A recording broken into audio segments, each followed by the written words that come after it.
Super journée, hein. Ouais, je sens que les Blazers vont faire un grand match. Je parlais du temps, mec. Regarde le ciel. T'as vu ça? Il y a nous, les tours et le ciel bleu. Qu'est-ce que t'as? Tes parents t'ont encore gonflé, c'est ça? Ouais, ils ont pas tort. Il y a pas d'avenir dans le lavage de vitres. Aucune sécurité, aucune chance de mettre de l'argent de côté. C'est juste parce que t'es pas en costume cravate qu'ils sont furieux. Tu veux devenir comme ta sœur, l'avocate? Elle a 25 ans, elle va diriger un cabinet et elle se fait plein de fric. Et à 30 balais, elle aura déjà eu une dépression nerveuse. T'avais raison tout à l'heure, regarde un peu ce paysage. Qu'est-ce que tu veux de plus? J'ai donné ma lettre de démission. Qu'est-ce que tu racontes? Je vais quand même pas faire le rigolo toute ma vie. J'y crois pas, quel gâchis.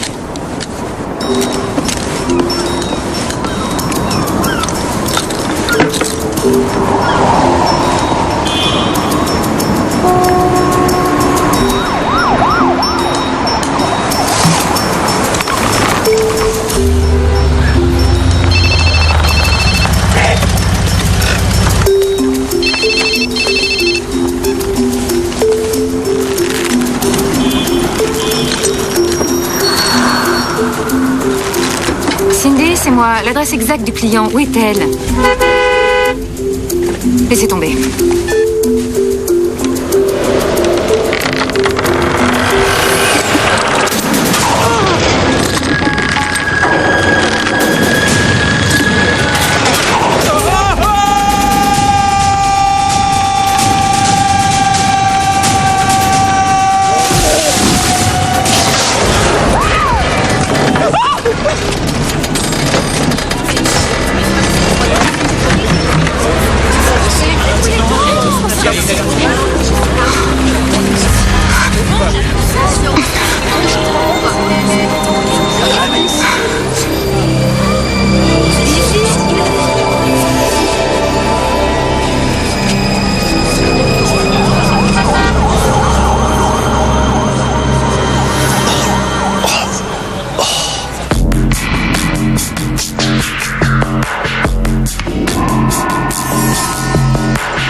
Donc, vous enquêtez sur les phénomènes miraculeux. Oui, exactement.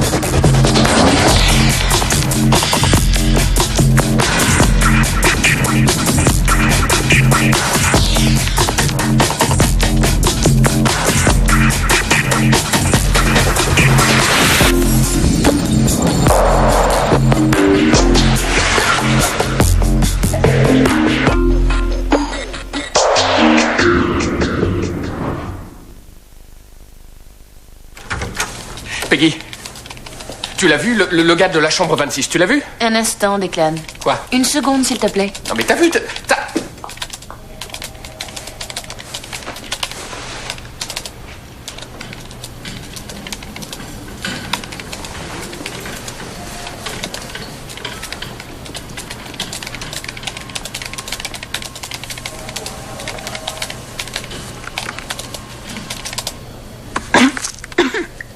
Hola!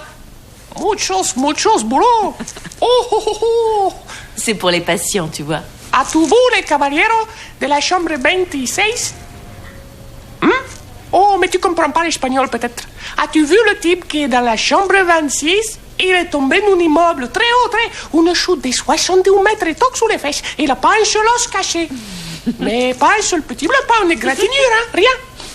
61 mètres. 61 mètres, si. Tu me crois pas, toi, hein? Je crois que tu devrais aller le voir. Peggy? Georges, nous aimerions... Vous avez encore des questions? Laissez-les, ça fait rien, c'est bon. Georges, je crois que tu devrais te reposer maintenant. T'inquiète pas, man, ça va. Ça va. Puis-je vous aider? Bonjour, je suis Peggy Fowler, je travaille ici. Psychiatre. C'est qu'une grosse bosse que j'ai à la tête, vous savez. Oui, je sais, je venais seulement voir si vous ou votre famille aviez envie de parler à quelqu'un. Il n'a rien, en fait. D'ailleurs, le docteur nous a bien Le dit médecin préfère le garder en observation jusqu'à demain, c'est tout. Et il ne devrait avoir aucune complication, selon lui. J'ai vu qu'il y avait plein de reporters et de photographes. C'est sûrement un peu fatigant, non? Ne m'en parlez pas, le téléphone n'arrête pas de sonner. Certains viennent jusqu'ici. Il faut dire que son aventure n'est pas banale, non? Je vous présente Declan Dunn. Vous êtes aussi de l'hôpital? Non, le professeur Dunn enseigne à la Northern Oregon University. Oh, je suis à l'Institut de Portland, littérature anglaise. Dans quel département êtes-vous? Anthropologie. C'est un de mes amis. Je l'observe dans son travail, pour la journée, quoi. Tu me déconcentres, oui. Il y a le calme ici? Je voudrais voir les infos. Tu es déjà passé à la télé, Georges? Moi? Non, vous rigolez. C'est quand même extraordinaire, tous ces journalistes qui se jettent sur ce genre d'affaires. À croire que les vraies nouvelles ne les intéressent pas. Vous savez, ce qui lui est arrivé est franchement incroyable, exceptionnel, et ça mérite certainement qu'on en parle un peu. En effet, c'est remarquable et nous sommes ravis que Georges n'ait rien. Mais nous préférerions qu'il soit reconnu pour ses talents ou sa réussite plutôt que pour un accident. Je dois partir, j'ai un recours en appel à rédiger. Oh, et moi j'ai rendez-vous avec un juge. Ça va aller, mon chéri? Pas touche aux infirmières, attention. Tu as de la chance d'être encore vivant. Essaie d'en profiter.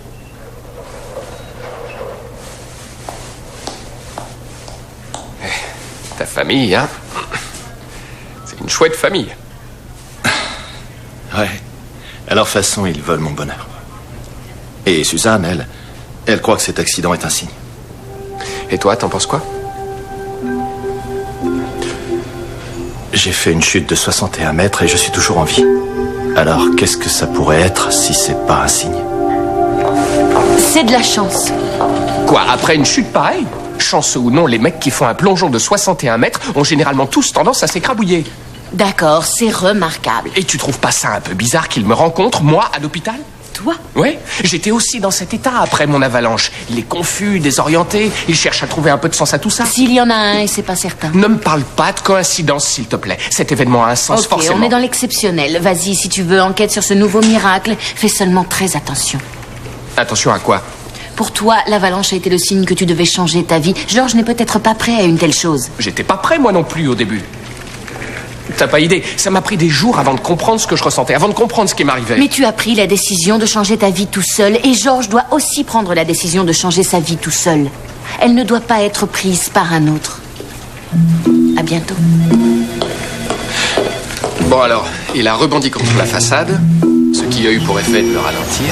Oui, un peu. Et après, il a rebondi sur l'arbre, ce qui l'a ralenti encore un peu. T'es d'accord? Un chouïa. Un chouïa, c'est quoi? Moins que tout un tas. Ah, d'accord. Et en termes plus précis, ça veut dire quoi? C'est relatif.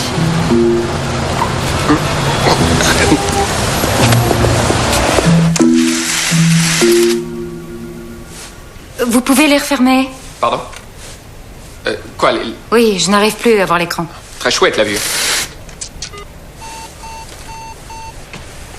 Vous êtes donc architecte. C'est vous qui dessinez toutes ces choses. Avant, oui, aujourd'hui, je dirige ce cabinet. D'autres questions? Oui, je voulais... Je voulais vous parler... Oui, vous parler de votre garagiste. Il refuse de me laisser regarder votre voiture sans votre permission. Ah, pourquoi voulez-vous la voir? Georges a atterri sur votre voiture, alors... Je voudrais juste y jeter un coup d'œil. C'est d'accord, tant que ça ne change rien à mon assurance. J'ai pas envie de leur expliquer l'accident encore une fois. Ouais, je comprends. Un peu raide comme histoire. Vous êtes dans votre voiture et tout d'un coup, un gars s'écrase sur vous, descendu du ciel. Mais quel coup de chance! Un coup de chance? Pour Georges, oui, une chance pour Georges. Vous partiez une seconde plus tôt et il finissait... incrusté dans le macadam. Ouais. C'est ça, il s'agissait bien d'être pile au bon endroit et au bon moment. Le destin? Oui. Peut-être bien. Oui. Je lui ai déjà dit, le permis a été annulé, il faudra qu'il attende. C'est tout. Oui. Alors. Oh, s'il vous plaît, vous pouvez donner un petit coup de fil à votre garagiste pour que je puisse... Je le ferai. C'est d'accord? Merci.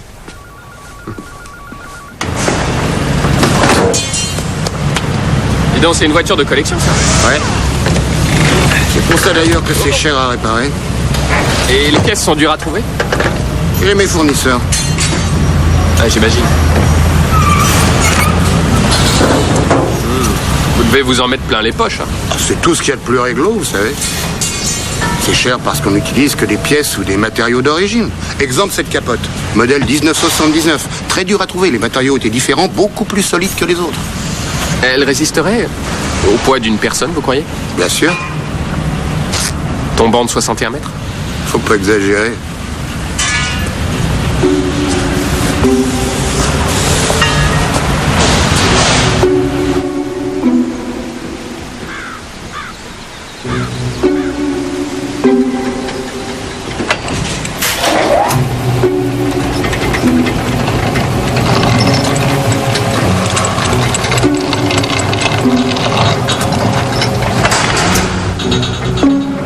Allez, vas-y.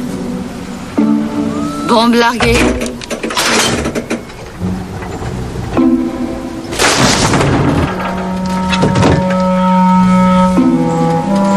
On va voir.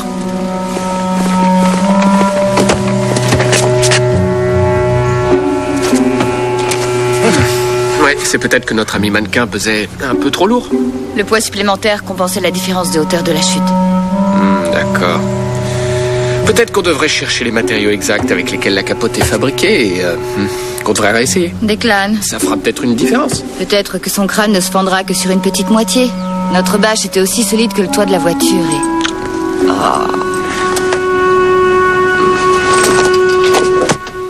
Dans toutes les sociétés, il existe un mythe, une histoire, une légende où un héros s'embarque pour une grande aventure. Ces histoires nous sont racontées par les peintres rupestres, les papyrus, les poteries, les masques. La vie ordinaire d'un homme est tout à coup bouleversée, détruite, et il est entraîné dans cette aventure. Il part en quête du Saint Graal, il va tuer le dragon pour purifier son pays, Prométhée, lui. Il part en quête du feu, les aborigènes faisaient des voyages spirituels dans le désert. Dans certaines cultures, comme celle des Amérindiens, le héros prend souvent la forme d'un animal et part dans un voyage hallucinatoire. Réfléchissez maintenant et trouvez-moi d'autres histoires semblables. Luke Skywalker luttant contre l'Empire? Ouais. Bien trouvé. D'autres idées? Bouddha, qui laisse ses richesses et sa famille. Bravo. Dorothée, dans Le Magicien d'Oz?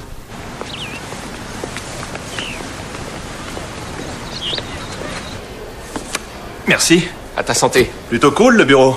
Ça doit être marrant d'enseigner sur des vieux os et ce genre de bazar. Ça va, enseigner, c'est assez agréable. Ce sont les étudiants qui font tout. Et toi? C'est reparti? Tu vas retourner au travail? Bah, à vrai dire, non. J'ai démissionné l'autre matin, juste avant ma chute. Ah oui? Je suis libre comme l'air. Libre? Ah oui. Intéressant. Et ça te fait quoi? Pour être franc, j'en sais rien. Ma sœur me répète sans arrêt que ce drôle d'accident, c'est le signe que je dois me réveiller. Ah. Maintenant, j'attends un autre signe. J'attends que Dieu me dise la suite, tu vois. Ouais, je vois très bien. Je sais exactement ce que tu veux dire.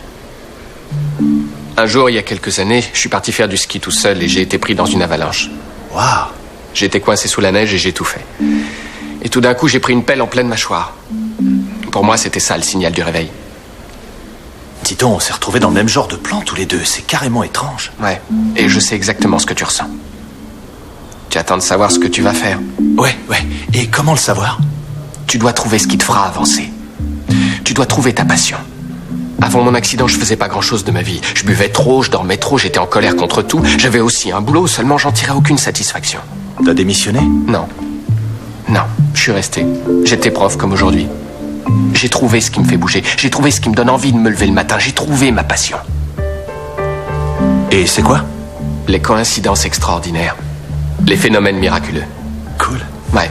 Georges, quelle est la chose que tu n'as jamais faite et que t'as toujours rêvé de faire? Construire des trucs. Des tours, des gratte-ciels. Des trucs super hauts. Comme un ingénieur? Ou un architecte? Ouais.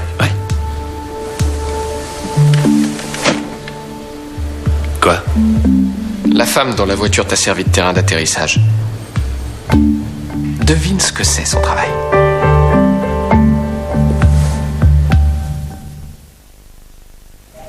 Une sorte de coïncidence, disons, significative. Absolument. Mais il y a plein d'architectes et plein de gens qui aimeraient être architectes. Oui, et les uns tombent du ciel dans la voiture des autres tous les jours, c'est vrai. S'il te plaît, Peggy, fais le compte avec moi. Georges tombe dans la voiture d'Adèle. Coïncidence numéro 1. On l'amène à cet hôpital où il me rencontre. Coïncidence numéro 2. Adèle, sur laquelle il a littéralement atterri, est architecte. Il rêve justement d'être architecte. Coïncidence 3 et 4. Tu es donc en train de dire que c'est un message du grand Kahuna. Ne sois pas ironique, Peggy, je suis très sérieux. Tu connais l'histoire du cheval? Vas-y, raconte. Un type a un cheval, le cheval s'enfuit. Le gars se dit, quel malheur, mais son cheval revient avec un magnifique pur sang noir. Le gars se dit, tant mieux. Ensuite, son fils tombe du cheval noir et se casse le bras. Il se dit, oh, quel malheur.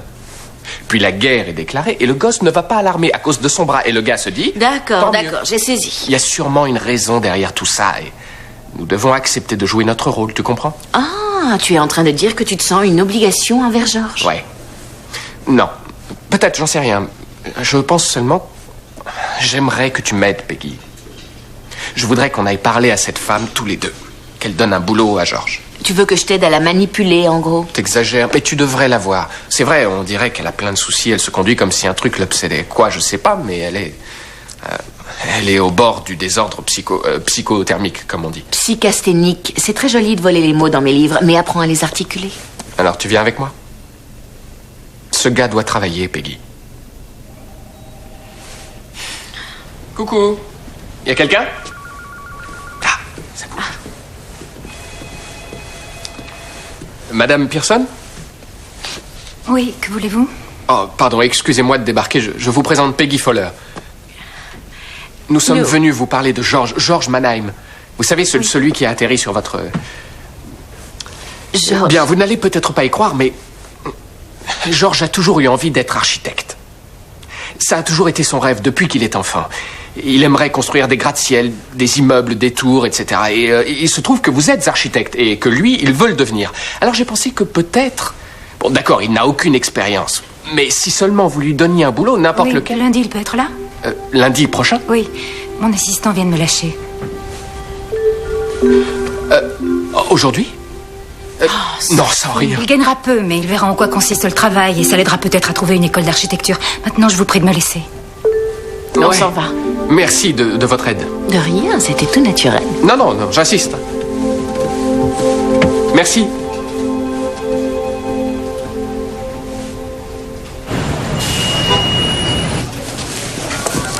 Je me fiche de ce que dit l'entrepreneur. Si on va plus haut, il faudra diminuer le décrochement. Georges, ça doit être classé par ordre alphabétique client. Oui. Non, là, vous les avez classés par projet. Ah, je vois. Donc, quand vous dites client... Ça signifie le nom de famille du client. D'accord. Alors, celui-ci, c'est... Non, c'est le nom de l'immeuble, le nom du client. Ah, Adèle Pearson et associés. Mais non, c'est nous. Bon, c'est pas grave. Laissez ça. Cindy!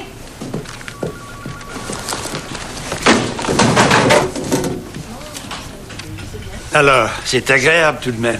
Le premier jour de travail de Georges et son premier déjeuner. Ta cravate n'a pas bougé, laisse-la tranquille. Nous sommes tellement fiers de toi, chérie. Maman, je suis un assistant de rien du tout. Pour l'instant, mais ça t'ouvrira des portes à ça en toi, fiston. C'est un excellent début. Oui, c'est un excellent début. Tout à fait, c'est un excellent début qui t'ouvrira des portes. Tu as ça en toi, Georges. Oui. Tiens, j'allais oublier. Fred Jameson, le directeur de l'école d'architecture de Portland, te donne rendez-vous jeudi prochain à l'heure du déjeuner. Je croyais que la déposition était à 15h. Suzanne déborde d'énergie. Je déborde d'énergie, cher petit frère. Oh oui, elle déborde d'énergie. Tu vas entrer dans le système, tu prendras des cours du soir et ton diplôme, tu le décrocheras en travaillant. Nous allons te faire entrer dans le système. Le soir, tu prendras des cours. Des cours du soir. Des cours du soir. Et tu décrocheras ton diplôme. D'architecte. Tu le décrocheras en travaillant. Tu verras, tout ira bien. Oui, tout à l'heure. Je crois que vous allez être satisfait.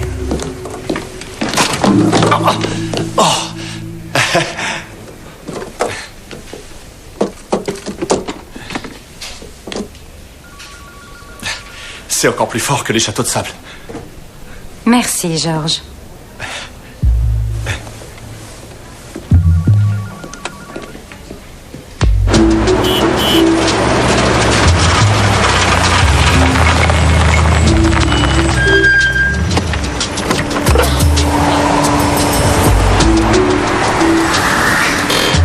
Declan!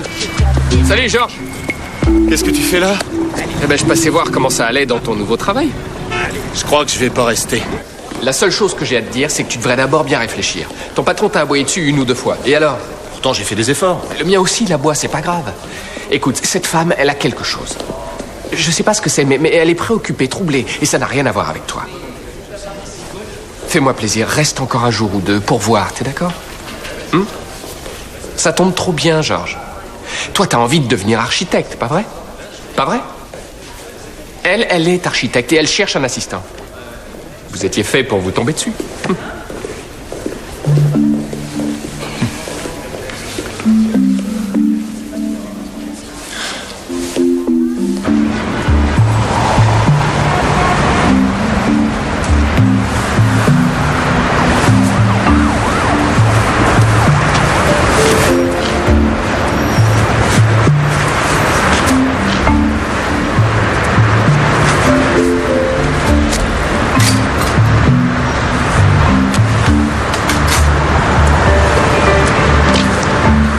Les gens me disent que je suis bizarre.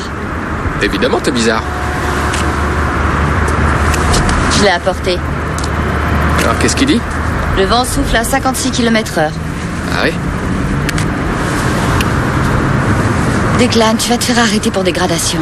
Mais non. Tu remarques rien? Un courant d'air ascendant? Ah. Tu rêves. Oh non. Réfléchis, Georges, j'ai plus lourd qu'un morceau de papier toilette. Mais j'en suis très conscient. J'ai parlé aux commerçants en bas. Ils m'ont tous dit que la rue était un vrai courant d'air. Le vent s'engouffre dedans. Du coup, j'ai téléphoné au centre météo. Ah ouais? T'as eu leur numéro? Bien sûr. J'aime la météo, moi. T'as raison, c'est cool. Ouais, très cool. Alors voilà. J'ai fait ma petite enquête. Il se trouve que le vent, à cette période de l'année, ne souffle jamais à moins de 25 nœuds. Et parfois, il souffle même à plus de 40 nœuds. Il prend de la vitesse en remontant de la rivière, là-bas. La chaleur s'élève de la ville, elle pousse le vent avec elle et il s'engouffre dans ce sens. Bon, les immeubles tout autour font comme une sorte de... Comment on dit déjà? Ah oui, comme un soufflet. Le vent est aspiré le long des façades, la pression de l'air augmentant, le souffle est projeté vers le haut de ce côté. Félicitations. La suite, le jour où Georges a eu son accident, et je l'ai vérifié auprès de la station météo, le vent soufflait à 56 nœuds. C'est trop... Oui, je sais, mais regarde. Tu vois l'arbre en bas, tu le vois? Tu m'as bien dit que si un objet tombait sur l'arbre selon un certain angle, cela diminuerait suffisamment, ou du moins notablement, la vitesse de sa chute. C'est bien ce que t'as dit. J'ai dit un chouïa. Mais il est possible que l'addition de tout un tas de chouïas finisse par donner un peu plus qu'un chouïa, c'est vrai. Et ça donnerait quoi? Ce serait assez. Voilà, c'est clair. Aucun miracle. Declan, pour que ce gars survive, il a fallu que tout soit exactement au bon endroit, exactement au bon moment, tu comprends? Alors c'est possible, mais c'est carrément étrange. Ok. T'as vu, c'est Georges. Georges! Georges! Oh, là-haut! Comment ça va? Elle l'a viré? Ouais. Hop, comme ça. Elle tourne pas rond, cette femme, elle bug complet. Elle t'a dit pourquoi elle l'avait virée? Parce qu'il lui a demandé comment ça allait. Il a vu qu'elle était triste, alors il lui a dit ça va, et bing, salut, adieu boulot.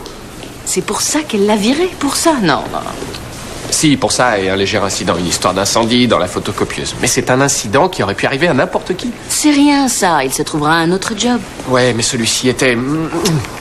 Il était parfait pour lui. La vie est comme ça. Elle n'obéit pas à un plan. Les choses arrivent et... René, Declan, le docteur Barber, mon mentor. Cette grande dame est à la tête du centre d'adoption et de placement du comté. Enchanté, madame. Moi aussi, enchanté. Peggy m'a souvent parlé de vous. Rien que des louanges, j'espère. Qu'est-ce qui vous amène? Oh, un de mes patients a été amené ici hier soir. Il a été placé en cardiologie et j'aurais aimé que vous alliez lui rendre visite pour moi de temps en temps. D'accord, bien entendu. Oh, ben, attention, laissez. C'est bon. Je savais que je finirais par les lâcher, tous ces dossiers. Adèle Pearson? Vous la connaissez? Oui, un peu. Declan, tu n'es pas censé lire ces dossiers. Donne-moi ça. Merci. Elle cherche sa fille, c'est ça? Eh oui, ça fait des années qu'elle demande que le dossier de sa fille lui soit communiqué. Et ça fait des années qu'on lui refuse. C'est un cas très difficile. Désolée, nous n'aurions pas dû lire ça. C'est confidentiel. C'était un accident. Tenez, le dossier de mon cher cardiaque. Nous nous voyons toujours vendredi? Oui, bien sûr. Bon, parfait. À la prochaine. J'irai le voir. Dis, t'as vu? C'est elle qui refuse la demande d'Adèle. Tu n'aurais pas dû lire ce dossier. J'aurais pas dû? Alors là, c'est la meilleure.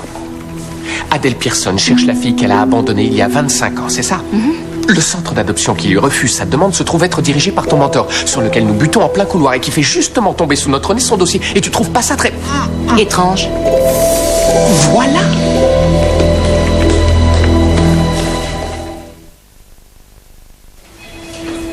Vous avez lu mon dossier? Eh bien, il est tombé par terre. C'était un accident. Et qui sait? Cet accident a un sens, peut-être. Mon ami Declan pense que, peut-être, j'étais destinée à le lire. Ah, votre destin est de m'aider à trouver ma fille. Intéressant. Je peux vous aider. Que ce soit oui ou non mon destin, c'est ce que je souhaite faire. Non, docteur Fuller, s'il vous plaît. J'en ai assez. Chaque direction que j'ai prise m'a conduite à une voie sans issue. Faire une demande spéciale au centre d'adoption était mon dernier recours. Refusé. Aujourd'hui, je n'arrive plus à avoir d'espoir. J'en ai assez, je suis fatiguée. Oui, je sais. Non, vous ne savez pas. D'accord, vous avez raison, je n'en sais rien. C'est vrai, je ne ressens pas votre douleur, je ne sais pas exactement ce qu'elle est, mais je sais ce que ça fait d'avoir perdu tout espoir. Et je sais ce que c'est que de fuir cette peine en se jetant dans le travail. Je sais aussi que ça ne marche pas. Laissez-moi vous aider, s'il vous plaît.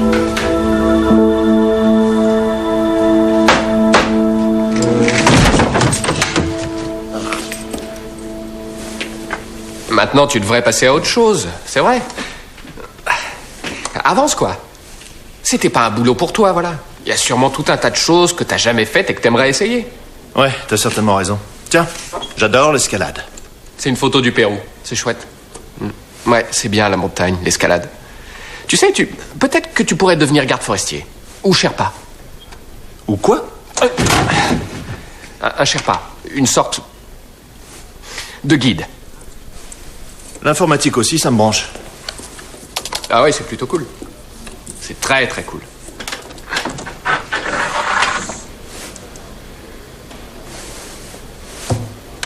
Georges, écoute.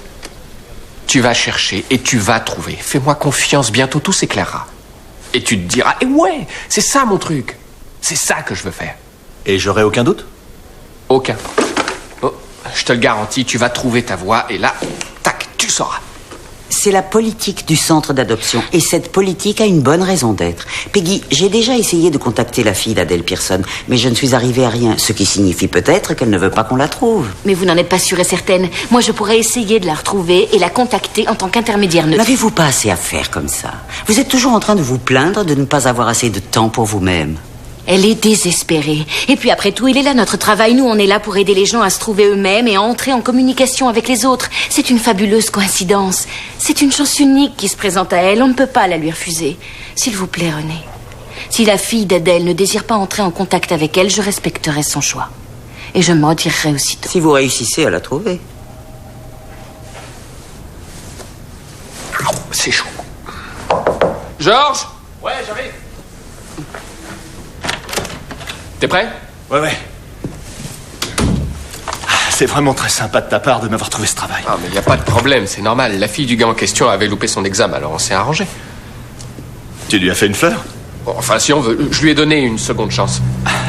Tu sais, j'ai pas une grande expérience en informatique. Tu le sais, ça? Oui, mais tu aimes bien, hein? Tu m'as dit que l'informatique, c'était quelque chose qui... Ouais, bien sûr. Si tu voyais, je claque des scores d'enfer à chaque fois que je joue à Tetris. Georges? Salut, qu'est-ce que tu fais là? Tu l'as laissé dans ma voiture hier soir. Ah, génial, merci. T'as un nouveau travail? Ouais. Cette fois-ci, essaie de tenir un peu plus longtemps. Si tu ne fais pas d'efforts, tu ne peux pas avoir de récompense. Je suis Declan, on s'est déjà vu à... Bonjour. Georges, si tu as envie de discuter, téléphone-moi, d'accord? Ça ira, ce travail, je sais que je peux le faire. Merci. Je te laisse. Bonne chance. Aucune pression. Non, aucune.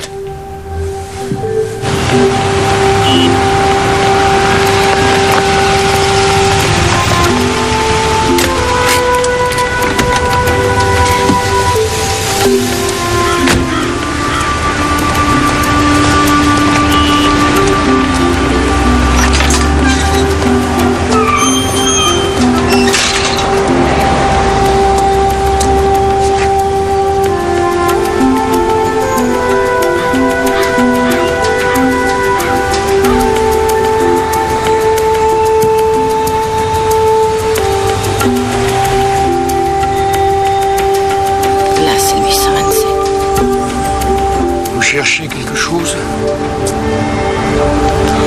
Oui, en effet, peut-être que je ne trouve pas le 821 Rosemont Street. Démoli. Une jolie maison. Oui, il n'y avait que des petites maisons dans le quartier autrefois. Presque tout abattu pour construire ces horreurs. Oh, alors il y a longtemps que vous vivez ici. Je suis né, j'ai vécu dans cette rue.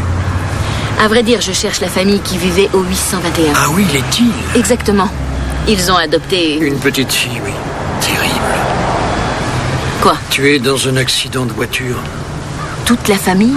Non, la fillette était avec sa tante. D'ailleurs, c'est elle qui l'a élevée ensuite, sa tante maternelle. Sauriez-vous par hasard où habite cette personne? Vous connaissez son nom? C'est la même que sa sœur, Thiel. Connaissez-vous le nom de la fillette? Savez-vous où je pourrais la trouver? Non, je regrette. Merci de votre aide. J'en sais déjà beaucoup plus. Ce sont des parents à vous? Non.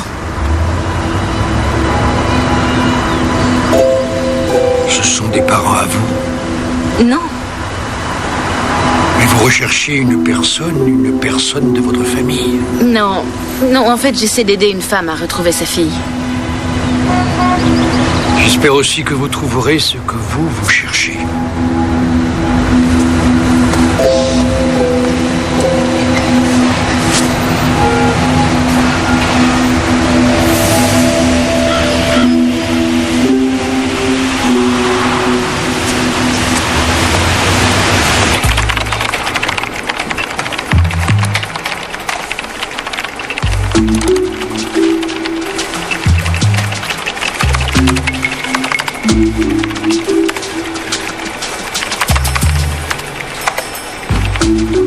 Effacement du fichier.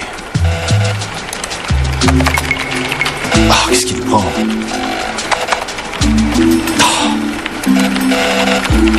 Effacement de tous les fichiers. Ah! Oh! Oh!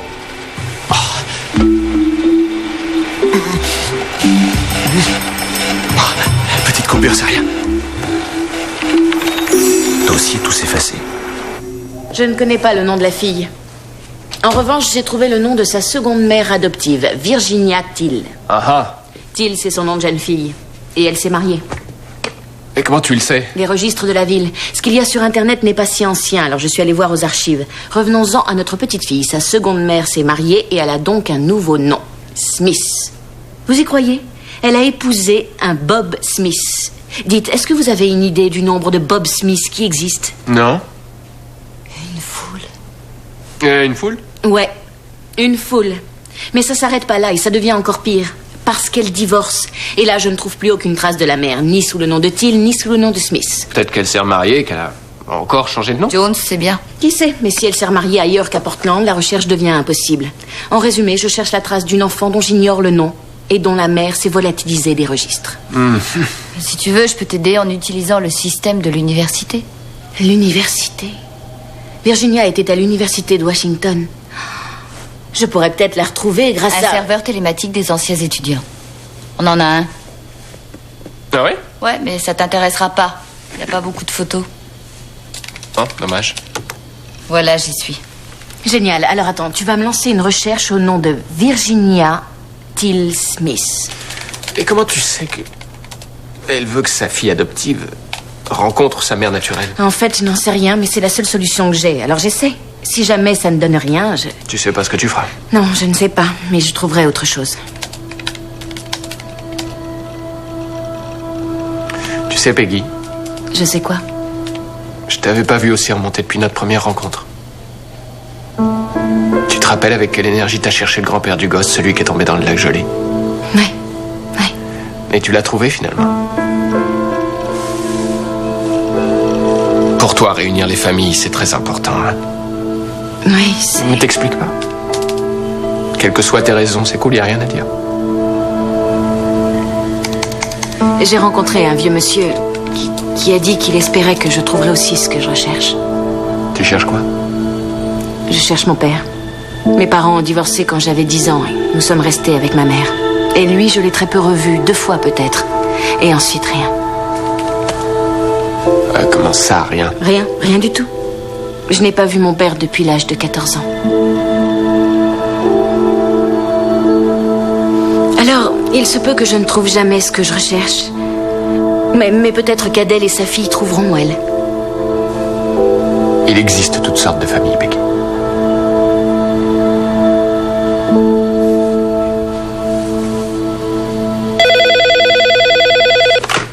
Allô, oui, j'écoute. Oh, merci. J'arrive tout de suite. Georges Mannheim est ici aux urgences. Quoi? Il a une staphylococcie, ça a l'air grave.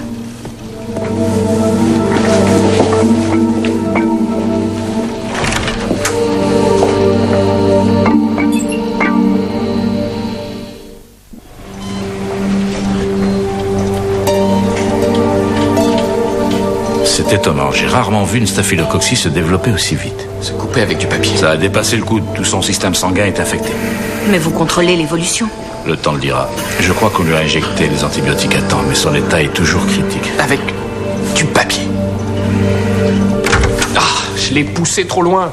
Declan. Quoi? Mais... Non, mais t'avais raison, j'aurais dû t'écouter, j'ai pas assuré, j'aurais dû le laisser prendre ses décisions lui-même, le laisser arriver à ses propres conclusions, tout seul. J'ai tout gâché.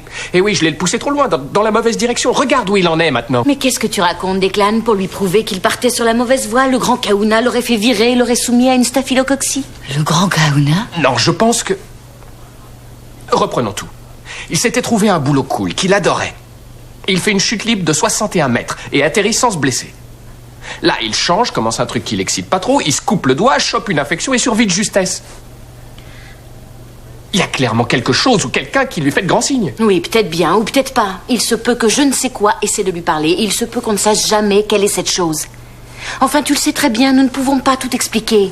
Et parfois, nous sommes d'autant plus troublés que nous essayons de trouver une logique à des choses qui n'en ont pas. Peggy? Quoi? On t'a répondu.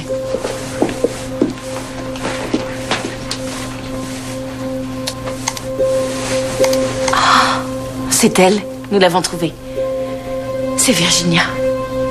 La mère adoptive, nous l'avons retrouvée. 25 ans, c'est très très long. Et je comprends que tu sois nerveuse. Moi aussi, je suis nerveuse. Ou plutôt, je devrais dire, terrifiée.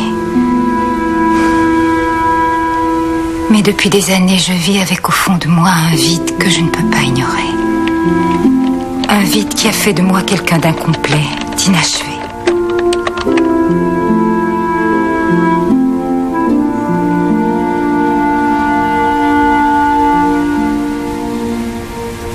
Envoie.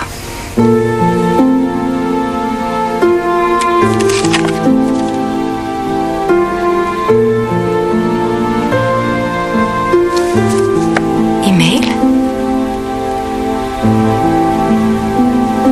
29 novembre 1975.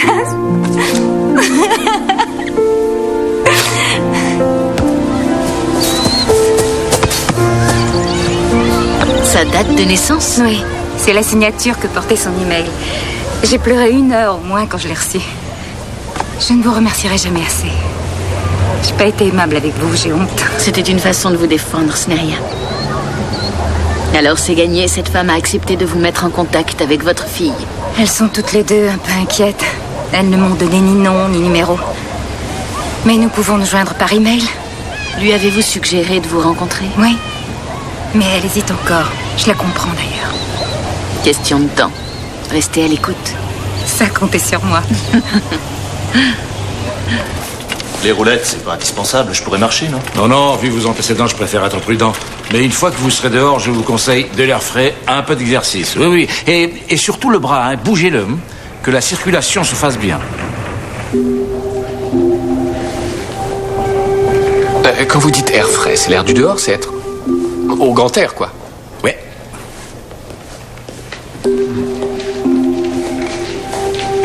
Le lavage de vitres. C'était pas le signe que je devais changer ma vie? Non. Peut-être que ta chute disait que t'avais bien choisi ta voie, au contraire. C'est dingue. Une 20aine d'étages. C'est peut-être là où t'es le plus en sécurité. Tu reviens à ton point de départ. Oh, j'ai une idée. Tu vas repartir sur tes 2 pieds. T'as pas besoin de moi. Merci. T'en prie.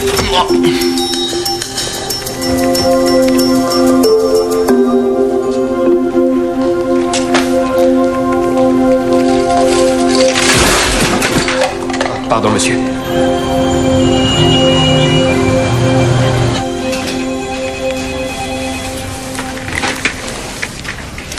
De quoi j'ai l'air? Resplendissante. Ça fait 25 ans que j'attends ce jour. Et je suis au bord de la crise de nerfs. Oui, mais c'est une crise de nerfs si jolie. Declan. Quoi? Où est-ce que vous la retrouvez? Près de la statue, de l'autre côté de la rue. Bien. C'est l'heure.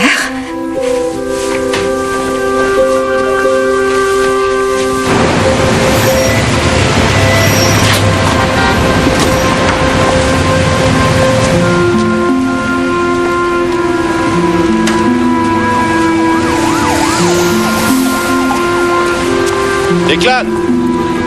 Georges! Tiens, salut! Comment tu vas? Ça roule, mec. Regarde-moi ce beau ciel. Ouais, c'est vrai, c'est une belle journée. Heureux d'avoir retrouvé ton boulot? Ah oui, c'est ça mon truc. Et qu'est-ce qu'ils en disent, tes parents? Oh, c'est leur problème, ça. Parce que moi, je suis là, j'ai le ciel, j'ai l'air, j'ai la vue. Et j'adore ce que je fais. Cool. Dis-lui. Quoi? Dis-lui. Georges, je suis vraiment très... Enfin, je regrette de t'avoir poussé dans la mauvaise direction. C'est pas ta faute, t'inquiète. C'était à moi de le découvrir tout seul. Ah, faut chercher et un jour, ça devient évident. Exactement. Declan. Qu'est-ce que j'ai dit? On dirait... Là, on dirait que c'est... C'est sa sœur. Hé, Georges. C'est ta sœur, là-bas. Ouais. Elle rencontre sa mère naturelle aujourd'hui. Génial, non? Elle a été adoptée? Ouais. Bah quoi, je t'avais rien dit? Non.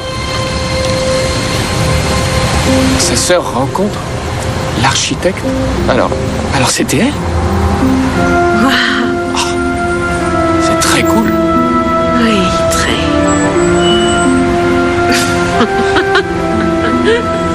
Qu'est-ce que tu dis de ça, hein?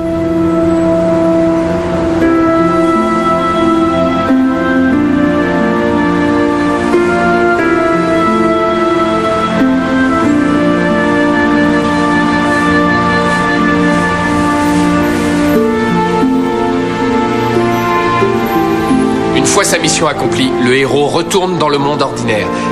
Mais il emporte avec lui une récompense.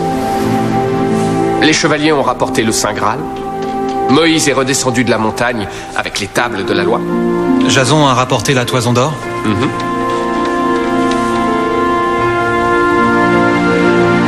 Mais ces héros reviennent aussi avec la connaissance. Un peu comme Luke Skywalker, qui se réconcilie finalement avec son père. Ouais. Ou bien comme Dorothée, qui comprend finalement que c'est chez elle qu'elle est heureuse.